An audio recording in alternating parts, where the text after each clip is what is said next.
Assalamualaikum warahmatullahi taala wabarakatuh. Waalaikumsalam warahmatullahi wabarakatuh. Bismillahirrahmanirrahim. Alhamdulillahi rabbil alamin. Allahumma shalli wa atammu taslim ala sayyidina Muhammad as-sadiqil wa'dil amin. Sayyidina Muhammadin wa ala alihi wa ashabihi al-ghurril mayamin wa man tabi'ahum bi ihsanin ila yaumiddin. Asyhadu an la ilaha illallah wahdahu la syarika lah wa asyhadu anna sayyidana wa nabiyyana Muhammadan abduhu wa rasuluh. Allahumma salli wa sallim wa barik ala hadzal nabiyil karim wa ala alihi wa ashabihi al-ghurril mayamin wa man tabi'ahum bi ihsanin ila yaumiddin. Amma fa inna khairal hadithi kitabullah wa sunnatal hadi hadi Muhammad sallallahu alaihi wasallam wa syarrul umuri muhdatsatuha wa kullu bid'atin dhalalah wa kullu dhalalatin fin-nar. Qaulullah subhanahu wa ta'ala fi suratil Anfal, alladzina 'ahadta minhum thumma yanquduna 'ahdahum fi kulli marratin wa hum la yattaqun. Yang bermaksud yaitu orang-orang yang engkau telah mengikat perjanjian setia dengan mereka, kemudian mereka mencabuli perjanjian setianya pada tiap-tiap kali, sedangkan mereka tidak mahu memelihara diri mereka dari keaiban mencabuli perjanjian itu.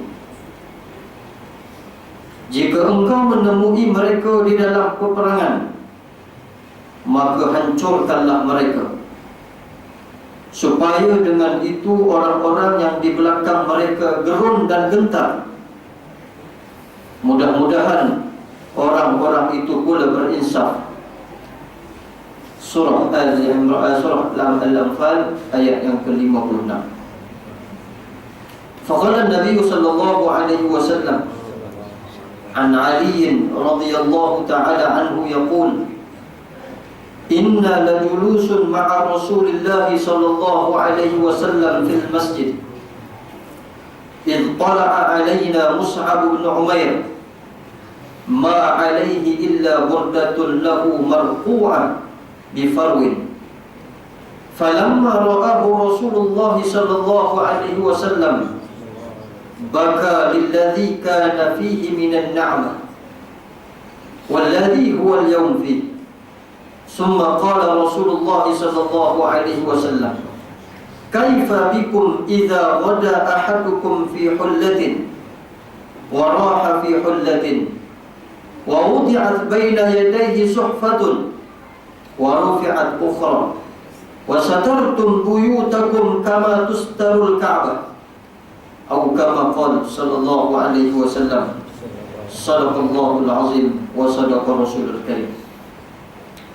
Muslimin muslimat yang dikasihi Allah Subhanahu, bersyukurnya kita kepada Allah di atas limpahan nikmat-Nya. Di kesempatan waktu yang diizinkan oleh Allah, dapat sama-sama kita hadirkan diri kita menuntut redha ataupun mendatangkan takwa di dalam diri. Kerana dalam diri manusia itu sama ada yang menguasainya adalah takwa ataupun hawa nafsu. Bagi mereka yang ada takwa, maka mereka dapatlah membezakan di antara yang manakah yang hak dan di antara manakah yang batil. Karena Allah Subhanahu wa ta'ala sebut, in tattaqullaha yaj'al lakum furqana.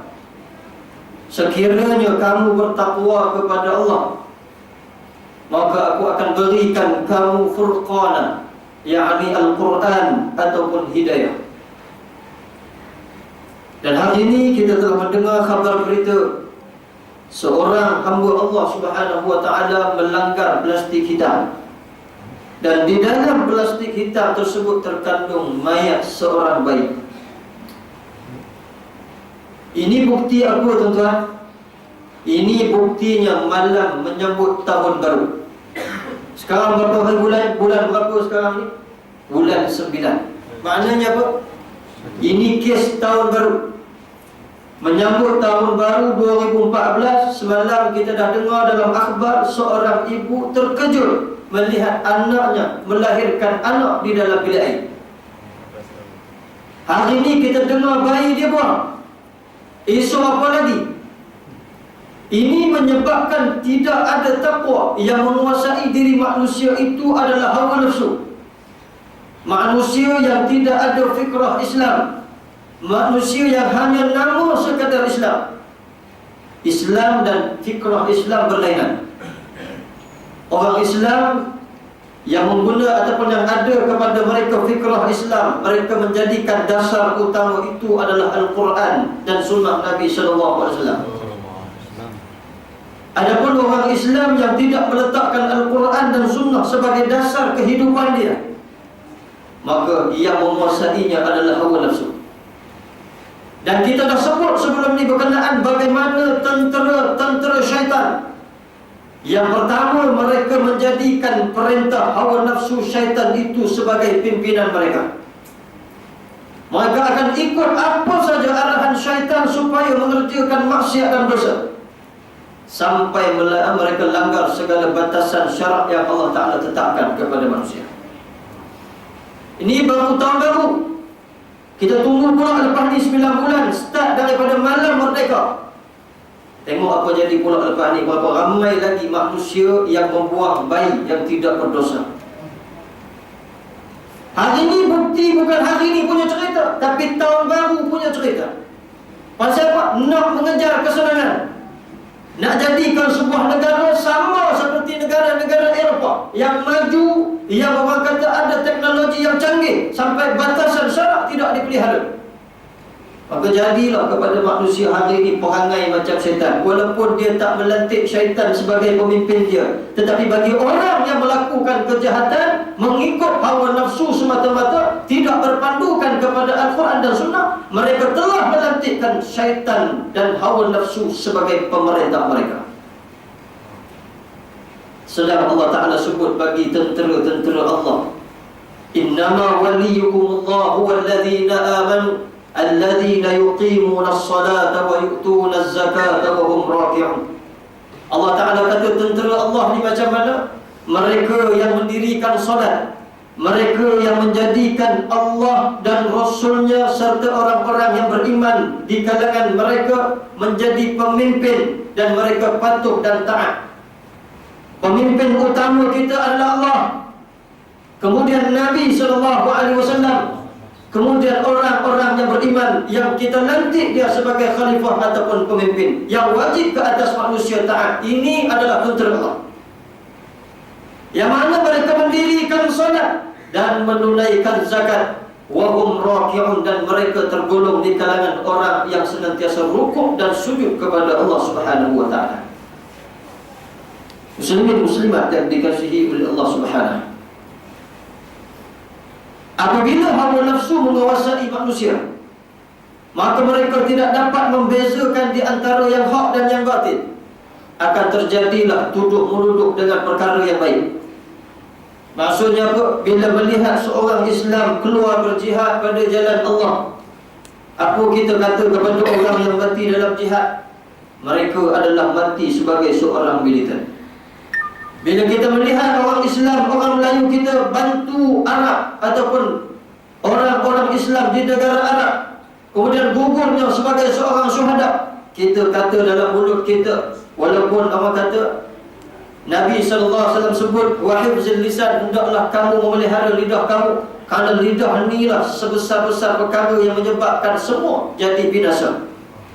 Dia tak cakap kau lidah, tapi dia cakap pakai type ni, pakai handphone ni.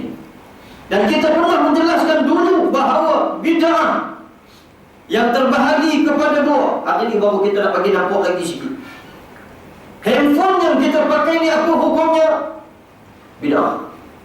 Apa maksud bid'ah? Segala yang tidak dilakukan oleh Nabi SAW kita lakukan. Ini maknanya apa? Bid'ah. So handphone tuan-tuan ada tak dalam sirah, dalam sejarah Islam menyatakan bahawa Nabi pakai handphone? Ke ada dalam masjid di mazhab baru dia kata aku biasa tengok Nabi pakai Samsung Galaxy Note tu? Tak ada. Maknanya kita pakai ni apa hukumnya? Bid'ah. Bid'ah yang macam mana? Ulama sudah membahagikan bid'ah hasanah dengan bid'ah dalalah. So kita hari ni kita nak kena tengok. Seandainya takwa yang menguasai diri kita, maka kita akan menggunakan handphone tadi sebagai perhubungan ataupun tali persaudaraan di dalam Islam ataupun silaturahim, yang ini dipanggil bid'ah hasanah. Tetapi kalau dengan handphone ini kita mengata kepada orang, kita mengutuk orang, kita menyebarkan fitnah, maka hukumnya bid'ah dalalah, bid'ah yang sesat. Kenapa? Dia guna satu perkara yang bid'ah tetapi melakukan kejahatan dan dosa maksiat. Hari ini canggih dah tuan. Dia tak macam dulu nak kena pakai orang kata butang keypad tu. Hari ini dia tak payah touch screen. Yang lebih canggih handset, saya dengar cerita Oppo katanya. Tulis je keluar Facebook. Jangan baik. Tak payah buka on, tak payah buka. Tulis dekat skrin tu F, keluar Facebook. Tulis je W, keluar WhatsApp. Jangan baik. Sekejap je, tengah-tengah sembahyang bersebut dia. Nak ambil gambar, orang kata ambil gambar sendiri tu kan. Selfie saya pun tak tahu bahasa apa tu. Sebut je, smile, cukup ambil gambar. Hari ni handphone yang canggih lagi, siap boleh rekod lagi. Okey, kalau kita sebut bersin action, dia akan ambil gambar kita. Tengok-tengok sembahyang letak handset dekat depan sembahyang, Allah Akbar. Action, okey, ambil gambar. Ni apa hukumnya tuan-tuan? Tak boleh. Kenapa? Ini bid'ah dalalah yang membawa kesesatan kepada kita, yang menyebabkan kita jauh dengan Allah Subhanahu Wa Taala. Ni pasal hari ini kita tengok orang yang mempertikaikan tentang jihad pada jalan Allah Subhanahu, orang yang gugur syahid di negara Arab, orang kita yang mati syahid di sana. Dia kata mati sebagai seorang militer. Kenapa? Tak ada takwa. Bila takwa tak ada tuan-tuan, dia akan tidak dapat membezakan mana kau yang baik, mana yang tak baik. Pasal apa? Yang menjadi pemimpin dia pada ketika itu yang Allah Ta'ala sebut innama fahuwa waliyuhumul yawm. Seolah-olah Tuhan yang dia sembah pada hari tersebut adalah hawa nafsu, kehendak syaitan, bukan lagi Tuhan yang kamu sembah. Allah Ta'ala sebut lagu tu maknanya apa? Ini hari ini makin jadi. Hari ini makin jadi. Sebab tu kita nak kena bawa pengertian jihad. Jihad dalam Islam ni tuan-tuan, kalau yang di dalam negara berjihad, ini jihad fardul ain, yang menjadi satu kewajipan kepada kita untuk mempertahankan negara Islam. Kalau kita keluar berjihad membantu saudara-saudara Islam kita di tempat yang lain, apa hukumnya? Fardul kifayah. Wajib juga, tapi kifayah. Bila dia gugur syahid, jangan sampai dia kata dia mati kata. Jangan sampai dia kata ni mati sebagai seorang militer. Tak kira ulama, tak kira siapa. Kalau cakap macam tu, seolah-olah Tuhan yang dia sembah bukan Allah, bahkan hawa nafsu dia. Manusia Allah Ta'ala tak tengok mana bakat dia, hang mufti ke siapa ke hak cakap ni. Kalau tak ada nas Quran hadis, habis lari. Kalau kita tengok perbezaan di antara akal fikiran kita dengan fikrah Islam yang agak berbeza.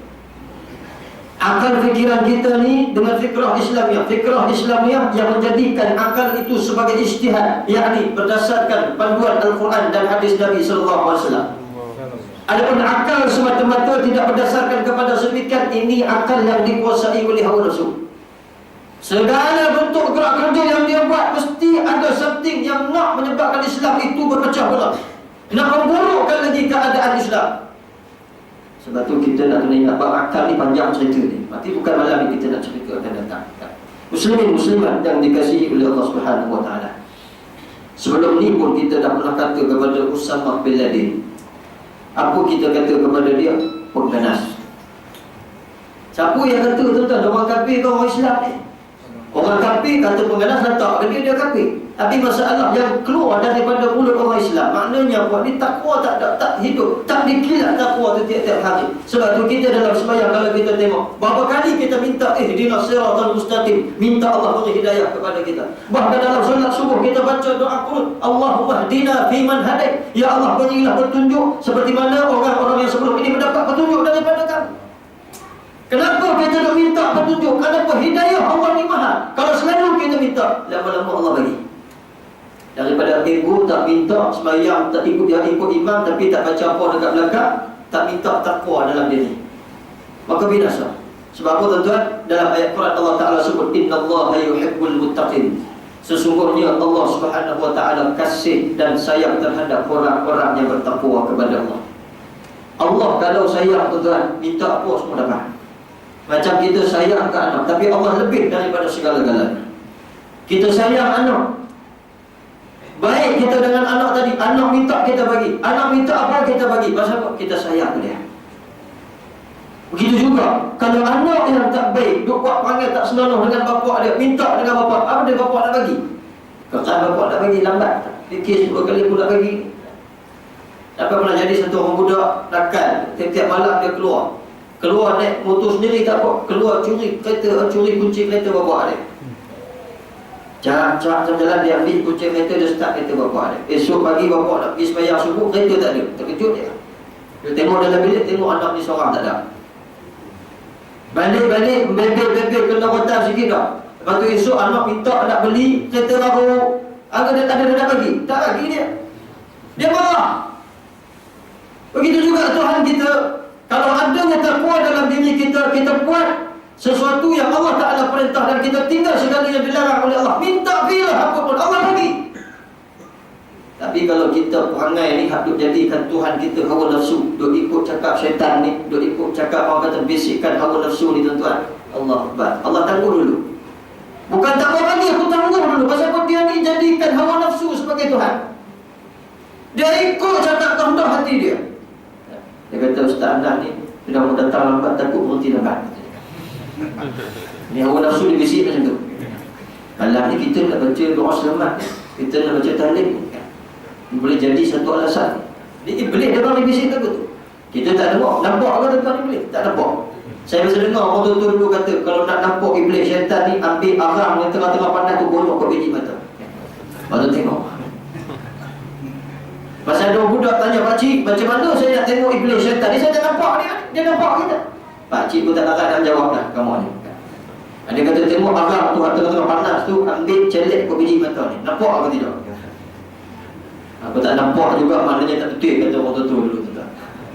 Baik muslimin muslimat yang dikasihi oleh Allah Subhanahu Wa Taala. Maka hari ini kita bawa pengertian takwa supaya kita dapat membezakan di antara yang hak dan yang batil. Supaya kita tahu apa yang kita buat. Mengaji ni elok ke tak elok kita tahu. Pasal apa? Pasal di Kelang ni ada sebuah masjid yang saya pun tak tahu jenis orang ni mengaji ke tak mengaji ni. Dia bulan-bulan lain ada kuliah, dalam bulan Ramadan stop kuliah.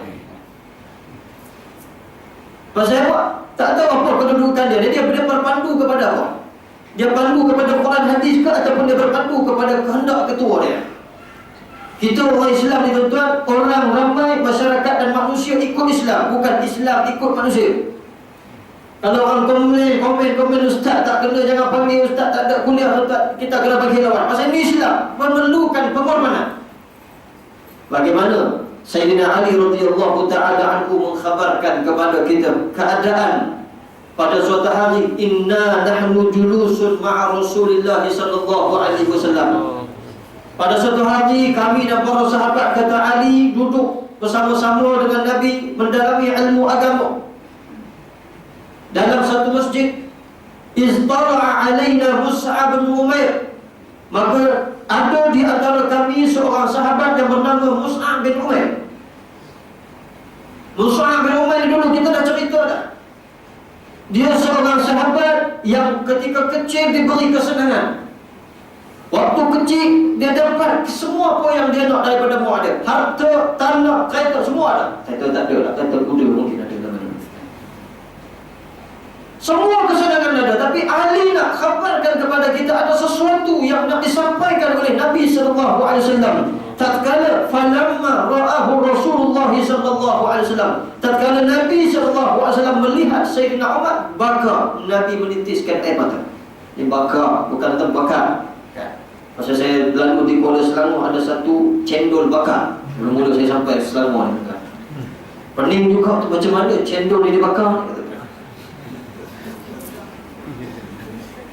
Dia sempurna pasal teringat baka ni, baka bahasa Arab bakaf, baka ataupun menangis menitiskan air mata. Tapi kita bawa sikit cerita luar. Baru kita tahu pergi basikal kedai dia tengok cendol rasa macam cendol biasa. Cendol durian ada, cendol pulut ada ni, apa siapa nama cendol bakar? Ada bakar atas pergi ke? Tak, tuan dan nama Abu Bakar. Jadi nama cendol tu cendol bakar. Jadi kita jangan pandai-pandai buat nama pelik-pelik tuan. Pasal apa? Pernah dengar nasi lemak kuah kentut pun ada. Macam-macam nak bagi lagu makanan bumbu nasi lemak kuah kentut. Pasal orang Melayu dia macam tu. Kalau di Kedah terutamanya, dia suka bagi gelaran kepada orang, dia tak suka bagi nama. Saya duduk di Kedah 10 tahun tuan-tuan ngaji. Berapa macam-macam gelaran orang panggil ke saya. Pertama tengok muka dulu kecil-kecil macam orang Cina, acong dia panggil dari jauh. Geram kita pasal bapak aku pun nama elok kau pakai acong. Kemudian masuk dalam sekolah, orang kata apa? Oh, dia ni adik-beradik je li, nyek li. Mula kata. Bila besar sikit tak nampak rupa Cina dah, dia kata apa? Ini Sudirman II, dia kata. Budak jadi Sudirman budak. Itu karut dah, kita lepas masuk balik. Muslimin muslimat yang dikasihi oleh Allah Subhanahu wa taala. Falamma ra'ahu Rasulullah, tatkala Nabi sallallahu alaihi wasallam melihat Mus'ab bin Umair, maka Nabi sallallahu alaihi wasallam menangis dan menitiskan air mata. Pasal apa? Nabi melihat, Nabi terkenal bagaimana keadaan Mus'ab bin Umair ketika di kota Mekah dan ketika berada bersama-sama dengan Nabi di kota Madinah.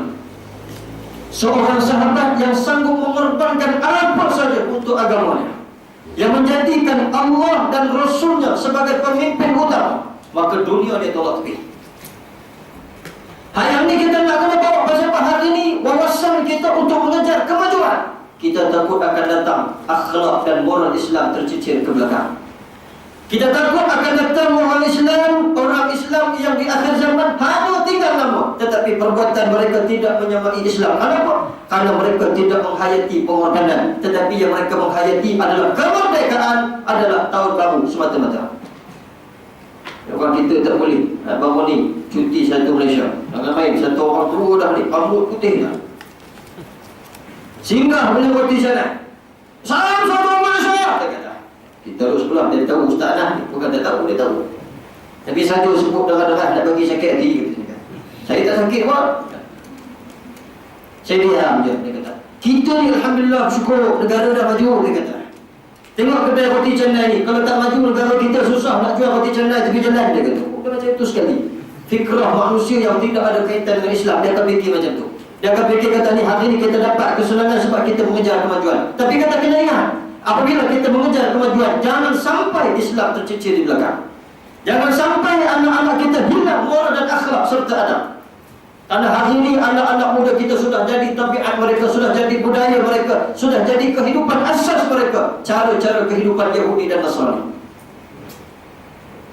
Sebab itu Mus'ab bin Umair, Nabi bila melihat dia, Nabi sedih.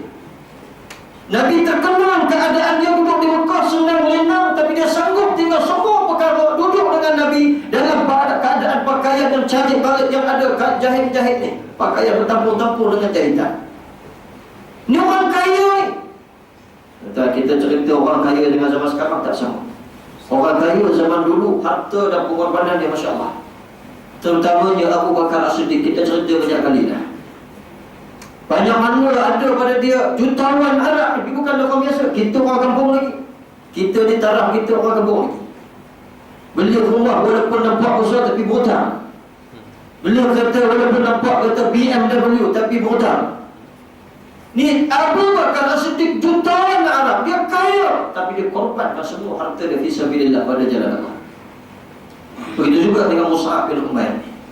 Di kota Mekah dia senang lenang, tapi bila bersama dengan Nabi SAW, dia sanggup korbankan harta dia. Dia korban bukan korban lembunya, dia korban segala-galanya, jiwa dan raga, berkorban apa saja. Dia dekat dari korbanan. Hari ini kita korban macam-macam, jangan sampai kita terkorban sudah. Kalau kita korban tak apa, tapi kalau terkorban ini masalah. Kita korban untuk nak dapatkan sebuah negara yang maju, tapi jangan sampai kita terkorban mengabaikan Islam. Muslimin muslimat yang dikasihi oleh Allah Subhanahu wa taala. Maka bersabda Nabi SAW apabila melihat Mus'ab bin Umair dan Nabi menitiskan air mata, kaifa bikum idza wada ahadukum fi hullatin wa raha fi hullah. Kata Nabi SAW, bagaimanakah keadaan kamu pada suatu saat dan suatu saat masa nanti, berpagi-pagi dan di waktu pagi dengan satu pakaian dan di waktu petang dengan pakaian yang lain pula. Nabi nak bagi tahu kita ni, kaya kita, senang kita ni sampai lupa kepada daratan. Tanya orang Melayu dulu susah makan ubi kayu. Sebab tu dia mempertahankan Melayu, pasal Melayu dulu susah. Melayu sekarang lebih daripada senang. Bukan senang, lebih daripada senang. Anak-anak dimanjakan. Orang Melayu ni tuan-tuan, kalau kita tengok cerdik, tapi cerdik sampai satu tahap soalan UPSR bocor. Tu cerdiknya orang Melayu ni. Sebab tu kalau kita tengok balik, kenapa soalan UPSR bocor? Kalau kita tengok hukum akal, kita telah mematikan sel-sel otak kanak-kanak yang menyebabkan esok bila tua, bila dia besar, esok dia akan jadi stres, dia akan jadi seperti orang gila. Kenapa? Daripada kecil dapat penekanan. Kalau peringkat universiti soalan bocor tu lain cerita, pasal dia besar, ni budak kecil.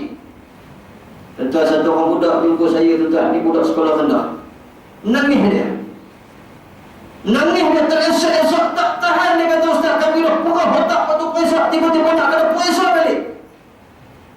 Kita cek-cek balik, baru kita tahu rupanya bahagian ataupun pendidikan orang-orang Melayu pada tahap yang amat rendah berbanding dengan sekolah-sekolah Cina, India. Sebab tu demi untuk menutup keaiban ini, didedahkan soalan-soalan bocor. Dibocorkan soalan-soalan ini pasal nak bagi sekolah kita sama taraf dengan bangsa-bangsa lain. Tapi dalam masa yang sama kena ingat, walaupun cikgu tak terjejas, disebut hari ini cikgu tak terjejas, tapi yang menjejaskan keadaan itu adalah cikgu yang menjadi mangsa korban. Yang dikorbankan esok adalah anak pinak kita, keturunan kita tidak jadi cerdik belakang. Dia tak boleh bergerak bebas. Pasal mengaji tension, macam tuan-tuan lah kan, mengaji kalau tenang dapat ilmu. Kalau ketenangan itu lebih penting. Kita duduk dalam keadaan tenang, kita boleh tahu satu-satu apa yang Ustaz nak sampaikan. Tapi kalau kita stres, tension, boleh masuk ke juga. Daripada jauh, geram Ustaz cakap bab ni pula. Dia marah ke Ustaz, kita bercerita-cerita Quran ni, masuk ke tidak? Tak masuk. Pasal dia dalam keadaan marah, dalam keadaan tertekan, ilmu tak boleh masuk. Dia mengaji kena tenang kan? Walaupun Ustaz cakap kuat, kita kena tenang. Ustaz terukah, bukan juga kat sini. Dia cakap kuat sikit, tak boleh cakap pelan-pelan. Masa pernah berlaku di Sepang sana, saya pergi sembahyang, Tok Khotib baca khutbah seluruh umat. Tu Alhamdulillah, Alhamdulillah, Alhamdulillahilladzi arsala rasulahu bil huda wa dinil haq. Tengok separuh masjid tunduk kepala, alif belaka. Separuh masjid. Pasal Pak Tok Khotib seluruh sana. Pernah berlaku pada saya sendiri bila turun, dia pergi ziarah di kampung-kampung, singgah di kampung Gajah Perak. Tok Khatib orang kampung ni biasa tua-tua, betul. Dia tak baca hari ni di kawasan bandar, umur muda. Tak baca khutbah muda-muda. Tapi Tok Khatib kampung ni tua-tua. Dia baca Alhamdulillah pun kita ada rasa mengantuk tu lain macam. Alhamdulillah, summa Alhamdulillah. Saya tak pandai buat cara waktu pasal belum tua lagi. Tapi nak jadi cerita, boleh masuk ke dalam keadaan kita tertekan. Tok Khatib nak sampaikan satu mesej ni, tak boleh masuk. Sebab tu suara kena kuat sikit biar masuk. Tuan-tuan jangan sangka saya marah tuan-tuan pula. Tak. Marah ke diri sendiri. Kenapa tak sampaikan kepada ilmu kepada masyarakat? Kenapa masyarakat tak sedar lagi apa yang kita nak sampaikan ni? Keadaan kita hari ini semakin parah. Duduk dalam Islam sampai keluar parti baru, sampai keluar kumpulan baru, lalu kumpulan apa? Plasma katanya. Tukar sikit nama tu, tak elok sebut dalam kuliah macam marah dia orang. Ustaz sebut politik dalam masjid. Hak duduk dalam Islam pun tak rasa senang, apatah lagi orang yang luar daripada Islam. Yang ni dia sebut oleh Nabi SAW antara fitnah-fitnah akhir zaman ni. Fitnah duhaimah yang dikuasai oleh semua orang Islam yang terlibat dalam fitnah duhaimah. Wa'iyazullah, kita minta jauh dengan Allah. Mudah-mudahan Allah datang dan takwa kepada kita sehingga kita boleh membezakan di antara yang hak yang batil. Kalau kacau bilau ni bukan sekadar hak duduk dalam Islam, tengah-tengah muktamar pun boleh kacau bilau. Ada iblis boleh duk ada celah-celah ni. Hak mengaji macam ni, kita nampak je macam ni, tapi iblis duk celah-celah ni. Dia akan marah, tambah-tambah tengok muka ustaz anak ni. Muka ni lagi nyampah aku. Ada satu masjid tu, muak dah tengok muka saya ke. Tak pandang masuk, tengok bawah je. Tuan-tuan, alhamdulillah ada yang tengok bawah juga. Mungkin zikir kot tengok bawah je kan. Tapi nak cerita, boleh tak kita masuk ilmu ataupun boleh tak kita dapat ilmu yang barakah sedang dalam keadaan tertekan? Tak mudah. Begitulah keadaan anak-anak ni. Keadaan soalan UPSR bocor, kita nampak macam biasa, tapi anak-anak ini tertekan. Saya tuan-tuan duduk, kita hadir universiti, peringkat universiti, peringkat sekolah menengah, kalau pressure pun kita perah tak habis tuan-tuan. Pening. Malam tu boleh tidur pukul 1. Matang-matang orang Melayu ni pula dia cukup jaga. Di saudara utama, dia pun cukup jaga anak-anak ni. Setiap petang, pergi hantar pula ke tuition sampai malam untuk jawab PSR hari PSR besok. Pukul 10, pergi ambil anak-anak, tak ada waktu rehat. Sedangkan Nabi sebut, wali jasadika alaika haq. Anak kerja, tapi untuk badan kamu mesti ada waktu berehat. Pasal budak nak apa, terpaksa tekan, terpaksa tekun habis. Jiwa dia korban habis. Akhirnya dia terkorban. Pasal apa? Orang hak duk atas ni menjadikan kanak-kanak itu sebagai korban. Pasal dekat raya korban. Muslimin-muslimat yang dikasihi oleh Allah Subhanahu Wa Taala. Maka kita bawa kisah Mus'ab bin Umair ni. Keadaan dia mengorbankan harta benda dia untuk Islam. Yang dia jadikan pimpinan utama itu adalah Allah Ta'ala dan Rasulnya. Nabi sebut manusia ni dapat kesenangan sehingga dia berabaikan segala perintah-perintah Allah. Pagi dia pakaian lain, petang pakaian lain. Pagi tadi pakaian dia cukup kilat kata orang, serika. Malam nak serika tapi cari baju jenis bunga-bunga ni. Pasal apa nak pergi nampak kedut tu, tak pergi nampak kedut tu kata orang kan. Ini disebut oleh Nabi SAW. Dan bila diangkatkan satu hidangan, diletakkan pula satu hidangan yang lain. Dengan cerita malam ni dia makan. Habis satu hidangan, masuk lauk baru pula. Jadi macam Arab. Arab ni, hidangan dia bukan biasa. Kalau kita dijemput oleh orang Arab datang ke rumah, pertama sekali perut mesti kena kosong. Pasal Arab ni, dia paksa selagi tak habis nasi dalam periuk, selagi tu jangan bangun. Arab ni. Dia akan jamu kita satu-satu. Mukadimah dia akan bawa main buah dulu, hampa kunyah dulu buah ni sampai habis, sampai tinggal ranting. Buah anggur bagi sampai ranting. Lepas tu dia bawa pula bawang sampai macam makan macam paper. Kemudian dia bawa bagi pula teh minum sekejap, rehat sekejap. Kemudian dia bawa bagi nasi hak besar ni. Sabdoyul, kata orang nasi mandi. Mandi dalam tu. Tambah hal baru pula kita dengar nasi dalam kambing. Lagi terliur. Kempen nampak ya. Tetapi kena ingat, Arab dia jamu sungguh-sungguh. Tapi lepas tu dia akan tukar makanan yang lain setelah habis selesai. Satu orang hamba Allah Ta'ala budak pelajar Malaysia kita pergi makan rumah Arab. Dia jamu. Budak tadi dah kenyang dah. Biasa orang Melayu kurus pinggan, bekas pinggan kenyang dah. Dan biar Arab tengok pinggan dah kosong, rak dia bubuk lagi. Budak dia kata, dia tak pandai cakap dah, makan. Dia kata. Cool dia kata, budak tak pandai cakap Arab. Dia kata, Alhamdulillah, makan. Makan, kita pula jadi hormat tetamu. Hormat apa kata tuan kan. Makan pelan-pelan. Habis, budak lagi bak semua perut. Selagi perut tak pelahak, selagi tu makan. Selagi perut dia tak marah, makan. Dia kata. Sampai habis nasi tu, kemudian dah alih semua nasi ke belakang. Dia bagi pula lauk baru. Roti pula, dah terang kalim dia kata. Makan. Sebab tu Nabi Muhammad kena makan, kena standby perut kosong. Malam ni saya yakin perut kosong pasal hujan tak apa berlaku.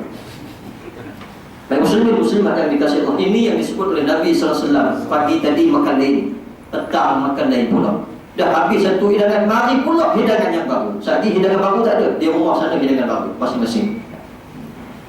Kemudian kata Nabi SAW, kalau kamu menutupi, menghiasi rumah kamu seperti mana kamu memasang kelambu Kaabah, maka jawab sahabat-sahabat. Nabi SAW sebut keadaan kita seolah-olah seperti kita menukar kelambu Kaabah. Pakaian bertukar-tukar, makanan bertukar, silih berganti.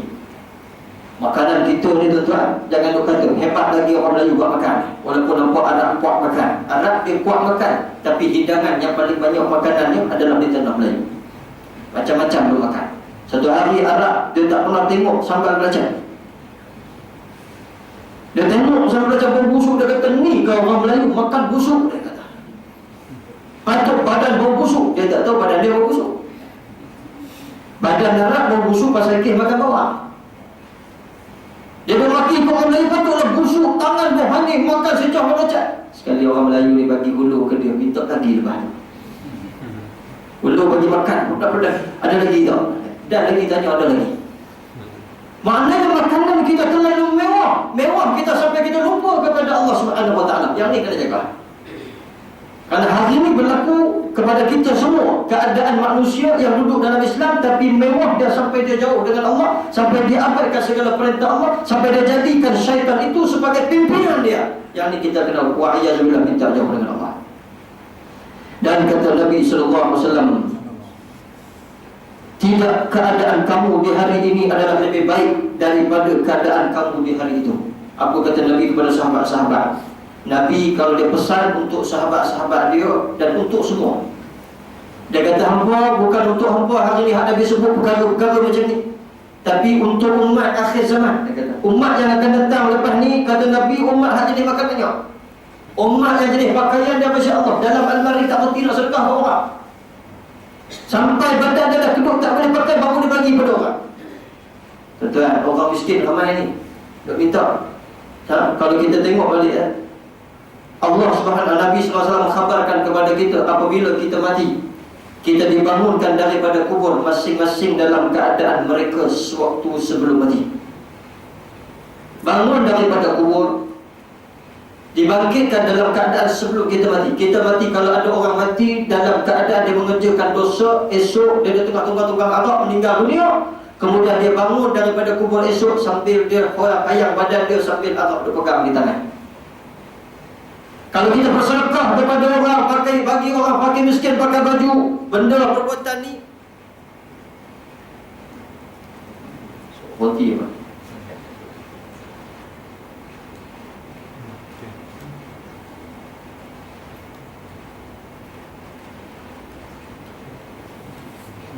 Tak.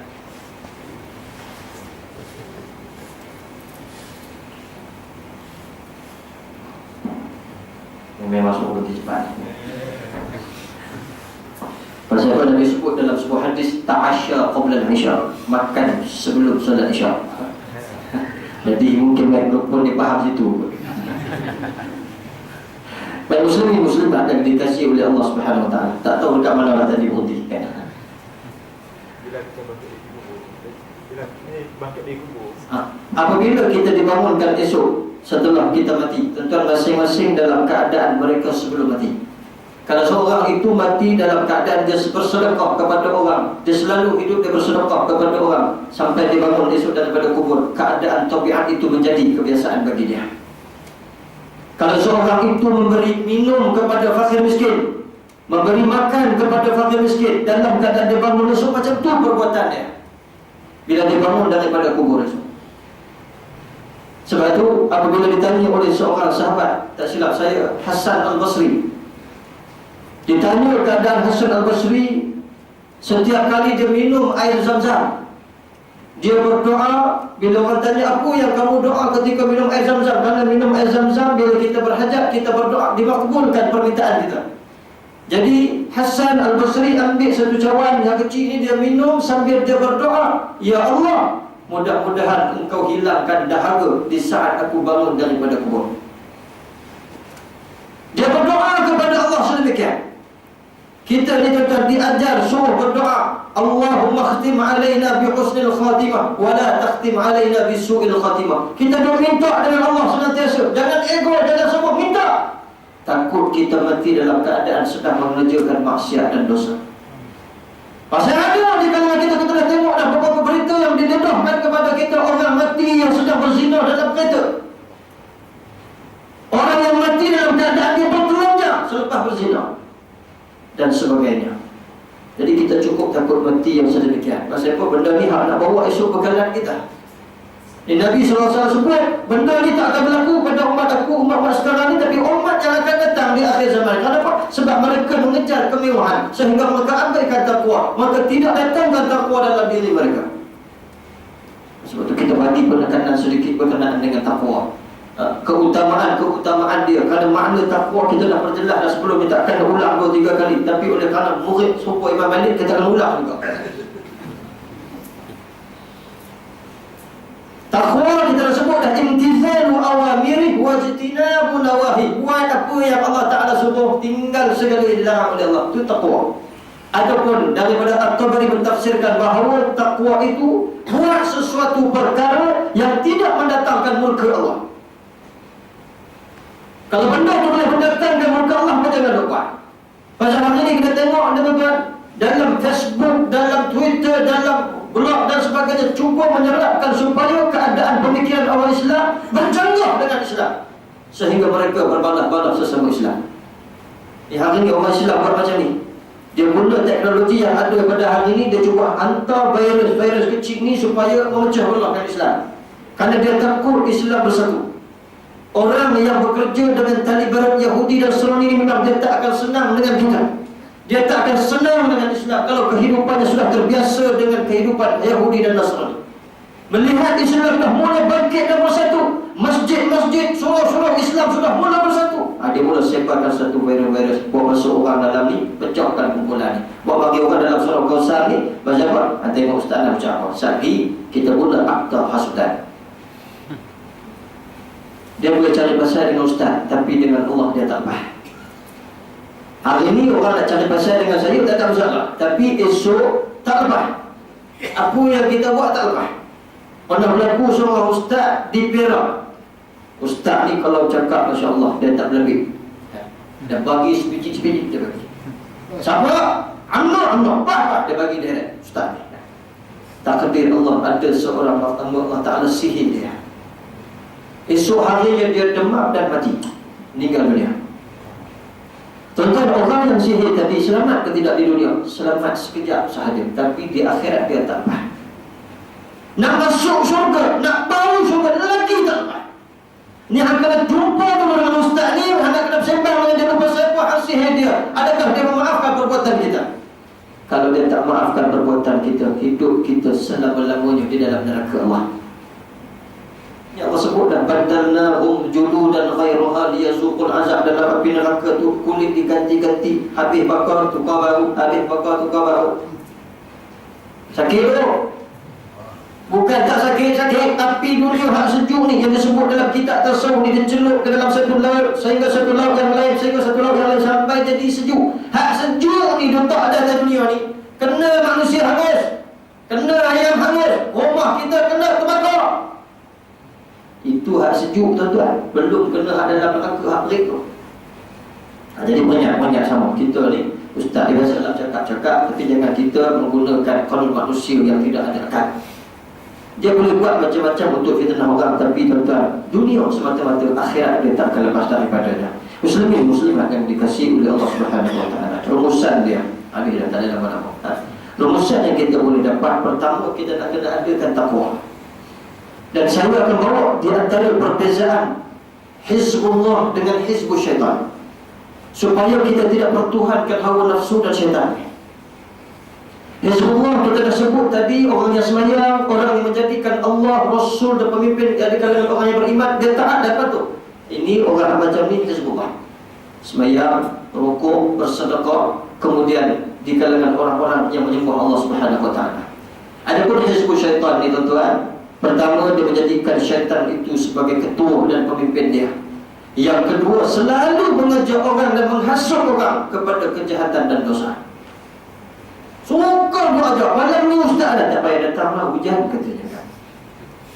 Dia dah hasut orang tak payah datang. Tentang benda baik ke benda jahat tuan-tuan? Dia hasut orang, suruh pecah belahkan jamaah, baik ke tak baik? Tak baik. Menghasut ini adalah perbuatan syaitan. Yang ketiga, selalu menjanjikan janji-janji yang kosong. Ini perangai ataupun tentera syaitan, ataupun ciri-ciri tentera syaitan. Tambah-tambah pergaulan kubur, lagi lah. Wifi percuma, tanah free, apa lagi free belaka. Air free, air memang free di Selangor. Dia janji ni tuan-tuan, macam telur ikan. Telur ikan dulu dia nak dapat dan dia janji macam-macam, tapi sampai keluar ada ke tidak? Telur ikan pun tak selesai lagi, janji cukup malam, tapi sampai keluar tak ada. Ini ke pula di sana nak janji macam-macam. Ni perangai iblis, suka janji macam ni tuan-tuan. Suka bagi angan-angan yang kosong kepada orang. Cuma bayangkan kalau pengkalan kubur ni negeri yang maju, kampung yang maju, daerah yang maju. Oh, tuan-tuan, dia bagi bayangan tu, iblis yang suka bagi bayangan. Sebab tu bayangan dengan cita-cita tak sama, angan-angan dengan cita-cita tak sama. Cita-cita dia buat ke arah sampai jadi jaya. Angan-angan ni kata orang Melayu, angan-angan majnun. Bayangkan. Bayangkan. Jadi bayangan orang Melayu ni macam mana? Macam Eropah. Eropah bayangan dia tak cerita dekat orang, tapi dia bawa kisah-kisah ataupun filem-filem. Inilah bayangan kami. Bila tengok cerita orang putih, kereta jalan tanpa minyak, jalan atas angin, bandar atas angin, cerita ni orang kafir buat ni. Pasal apa? Ni imaging dia, tapi dia tak boleh nak terap dalam buku-buku dia. Pasal apa? Sebab benda tu tak betul. Sebab dia bayangan dia. Dia angan-angan kosong dia. Jadi kita pula nak berangan, oh negara kita nak kena bagi maju kan. Maju kita ke hadapan, kita akan majukan ekonomi dengan cukai GST akan dilaksanakan Januari tahun depan. Oh, maju buat otak kita. Yang kena bayar siapa? Atom semua kena bayar. Jadi kita tuan-tuan, biarlah kita memahami di antara ciri-ciri Hizbullah, tentera Allah, pengikut-pengikut Allah Ta'ala dan Rasul, ataupun kita bawa perbezaan tentera dan pengikut-pengikut iblis dan syaitan, supaya kita dapat membezakan di antara yang hak dan yang batil dengan adanya takwa dalam diri kita. Tapi kalau tak ada takwa, tuan-tuan akan nampak lihat ciri-ciri ni betul. Ustaz janji-janji ni biasalah Ustaz. Dia akan bagi bisikan-bisikan yang macam ni. Muslimin muslimat yang dikasihi oleh Allah Subhanahu wa taala. Kemudian yang seterusnya khulasah adalah pengorbanan seorang manusia terhadap Tuhan.